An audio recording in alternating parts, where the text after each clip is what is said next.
মাঝে মাঝে আল্লাহ আমাদেরকে দুঃখ কষ্ট দিয়ে পরীক্ষা করতে চান, এগুলো আমাদের জন্য খারাপ নয়। এই দুঃখ কষ্ট বিপদ আমাদের কোমরকে সোজা করে, আমাদের পায়ের মাটিকে শক্ত করে। চিল্লায় বলেন ঠিক কিনা? প্রতিকূল পরিবেশে কিভাবে বাঁচতে হয় এই দুঃখ কষ্ট আমাদেরকে শিখায়। এজন্য মুমিন বান্দার বৈশিষ্ট্য হচ্ছে দুঃখ কষ্ট বেদনা জ্বালা এগুলোতে সে আপসেট হয় না, সে হাল ছেড়ে দেয় না, সে ভরসা রাখে একজনের উপর। চিল্লায় বলতে হবে তিনি কে? কারণ মুমিন জানে রাত্রি যত গভীর হয় অন্ধকার তমানিসা ভেদ করে সুবহে সাদিক হয়।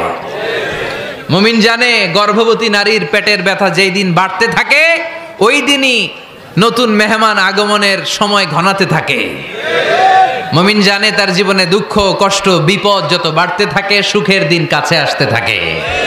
এজন্য মুমিনের হারাবার কিছু নেই। ফা ইন্নামা আল উসরি ইউসরা, ইন্নামা আল উসরি ইউসরা। নবী হে, কষ্টের পরেই আছে আনন্দ, দুঃখের পরেই আছে সুখ।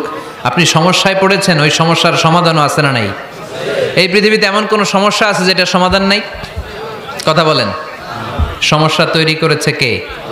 আবার সমাধানও দিয়েছে কে? আল্লাহ doesn't create a lock without its key. আল্লাহ কখনো চাবি না বানাইয়া ওইটার তালা বানায় নাই। কথা কন। তালাও যেহেতু আছে ওই তালার চাবিও বানিয়েছে কে?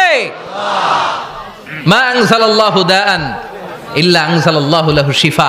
আল্লাহ দুনিয়ায় এমন কোন রোগ পাঠায় নাই যেই রোগের ঔষধ বানায় নাই, এমন কোন রোগ নাজিল করে নাই যেই রোগের কোনো চিকিৎসা বানায় নাই, হয়তো সেটা আবিষ্কার হয় নাই। অনেকে ক্যান্সারের কথা বলতে পারেন যে হুজুর ক্যান্সার এমন রোগ, এই ক্যান্সার তার নাই কোনো অ্যান্সার, কিন্তু বিজ্ঞানীরা বলতেছে এটারও অ্যান্সার আবিষ্কৃত হচ্ছে।